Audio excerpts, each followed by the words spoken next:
this has been a really great experience, not only for the content, but more for the way that they've conducted the professional development. You all, and this group is as well. It's really just been nice to be, like to treat this as like exploration. We were really, it really came away from each meeting feeling good about it. So I just wanted to pass that compliment on before I go any further, because I'm pretty stingy with PD compliments, and this has been a great one. So I teach high school English, so and I think it's pretty obvious that the first thing that I think about with AI is plagiarism and the misuse of it. And I did a project with that in the previous year, and I have some ideas about like some responsible ways to deal with AI misuse in writing. But ultimately, I wanted to not be the grumpy old man yelling at the windmill, and find a more meaningful way to teach and hopefully model responsible use of AI. And I have really my approach to this presentation is really just like a little bit of some of the things that I've done. I have not had a chance to really dive deep into much of any of them, but I did a few of them, and I wanted to just kind of share my experiences. So to give the kind of the perspective of a high school English teacher and kind of what we would see. Like Robert, I have I use my portfolio. I love this portfolio, the Google Sites model. It's not an AI tool, but I hadn't used it before, and I started using it with some of my students, and I think it's really cool, really easy. So just a quick plug for that. Like Julie, I'm much less techie than a lot of people. Like, here are my presentation notes. So I'm not a tech guy in any means, but I'm just curious about this kind of stuff. So I took part in the program. So the first lesson, so first of all, like, this is a AI picture that we did as part of the project. I loved it because I had a mustache at the time that I was growing for Halloween. I dressed as Jimmy Buffett. And it didn't take a whole lot for that cool image to come up. So I did some of that with my students, and they liked that as well. It was through Canva, and I'll speak about that in the next lesson. But the first one that I did was inspired by one of our presenters in our back to school PD, our presentation. And it was just with ChatGPT doing pre-reading questions. I wanted to start with this one because I would assume that ChatGPT is a tool that most high schools are aware of, and I wanted to show them a way of using it responsibly. So the whole idea was to come up with some pre-reading questions and pre-reading vocabulary. So teaching how to use ChatGPT as a study tool rather than a plagiarism tool. Front-loading storytelling so that we can write about it analytically, and it worked out pretty well. The one thing that I really liked was addressing misconceptions. So I just have a list of questions that you can ask ChatGPT. From there, I've done some other work with ChatGPT. I wanted to show you one thing that I really liked about it. So second semester, my ninth grade English students write narrative essays, but it's not really like a narrative. It's not really storytelling, but more like reflective essay writing.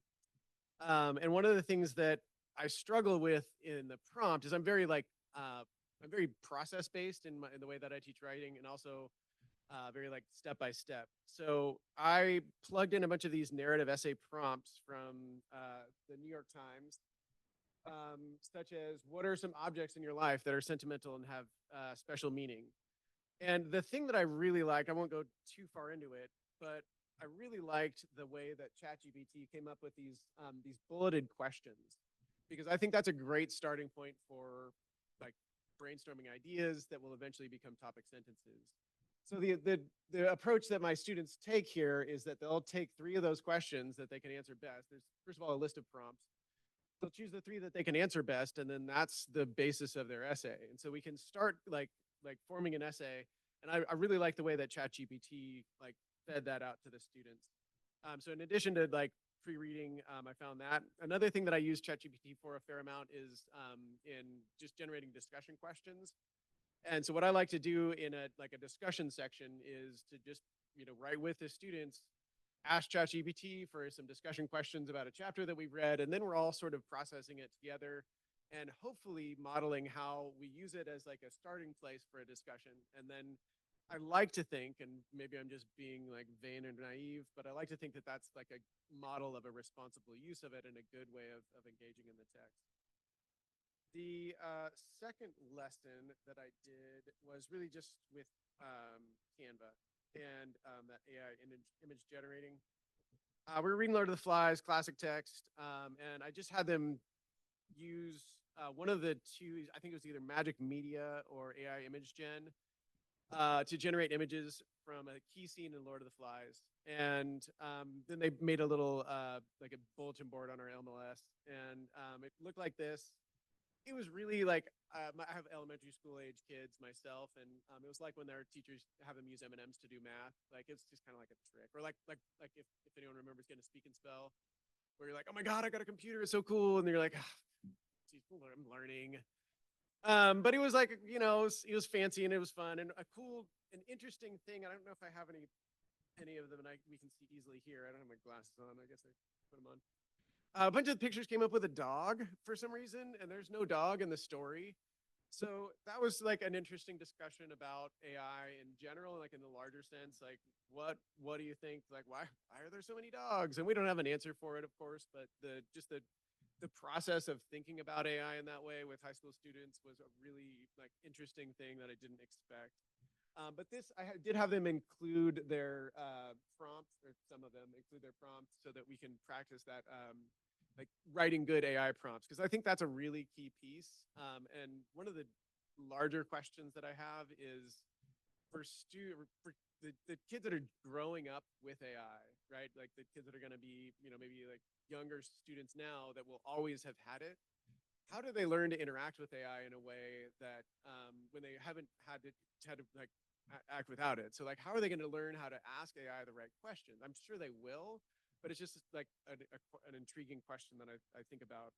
So this is kind of like part of that. We had modeled good AI writing prompts for Canva. The last one that I did was with Magic School. It was part of a research project. We were reading the Metamorphosis, and I just embedded a Magic School suite into an existing research project. So they did traditional, paper packet research. They did some internet research, and then they used some Magic School stuff. The I also used Brisk to make a rubric for it, which was really quick and easy. The takeaway there is that, at least the way that I've used Magic School, and again, I haven't really dug that deep, but it seems like in order to use it well, it takes a fair bit of front loading, which is great in a lot of ways. And I'll show an example of a lesson I'm going to work on next week. But it's also not great for the days that you just need something like now. And there's probably a way of doing it that I just haven't figured out yet. But I also did a bunch of work ahead of time on that existentialism research project, and I pushed it out to the students, was ready to go, and then the school's firewall blocked it, and it took a couple days to get it to get through that, to get that problem solved. And there's no way that I would have known it, because I was on my end, and I'm staff Wi-Fi. I'm not blocked. So then once that had happened, that ship had kind of sailed. So and then that's just one of those troubleshooting things that we'll find as we go through things. But then another thing that I came up with that I'm coming up against now, and it's I'm working on this essay. My students are writing essays, shocker. But I wanted to have them use Magic School for writing feedback. So I uploaded the prompt, I created a rubric, and then I kind of I like that you can tell it what to look for. But I wasn't able to without having the essays themselves, I wasn't able to input anything and kind of see what they're gonna get. So we're just experimenting with it together. And that's another thing that I kind of found in this process, is that my students, who are not always very forgiving, are very forgiving with AI mistakes. It's so rapidly evolving that we're all just kind of okay, let's figure it out. And they're really, really eager to adapt, more so than in other ways when we're working with these tools. And I think that's a credit to them. So I'm almost through here. I just wanted to go through a quick list of the AI tools that I've used, kind of give some positives. I kind of talked about ChatGPT already, but Canva, I just used it for image generating. I had an Australian exchange student that used it for her presentations, and I loved them.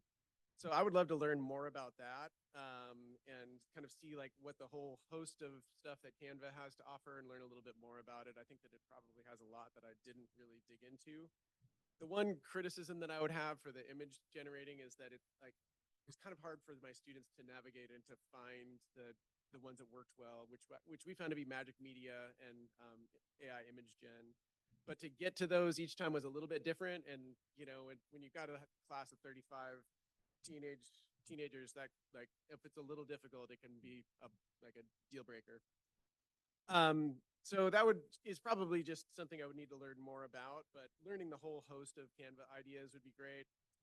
Magic School, as I said, like it seems to me like it takes a lot of front loading.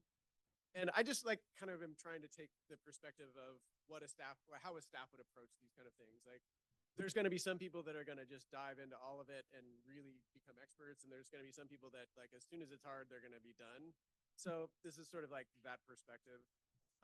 Brisk, I like a lot for, kind of like teacher facing things, generating rubrics. I didn't really dabble in using it for writing feedback because I'm a little hesitant to do that.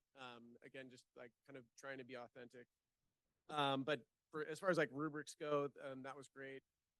Diffit was like I used Diffit a little bit for making some quick quizzes, and they look great. There was pictures. They like were really fantastic. But in like some of the summaries, they were like pretty inaccurate. And like once I saw that, Diffit was kind of dead to me. But again, that's maybe just me, not necessarily Diffit's fault. But if you get the story wrong, then that's kind of a difficult one. We also had that one. Somebody presented about it, but it was like talk to the author kind of thing. And when the presenter was doing it, they were doing they used To Kill a Mockingbird as an example, which is a story I'm teaching. And as soon as the Scout Finch was a bird, like I'm done. I'm sorry, I'm checking out. That's not like what it is. And again, like give it a week, and it's probably like got a much better thing. But that was like I think that a lot of people are going to be like me, that are going to be quick to kind of reject something if they don't see a quick easy access. Let me see if I've got my. I think I hit all my notes. So look at that. All right, that's all I got. Thanks, y'all.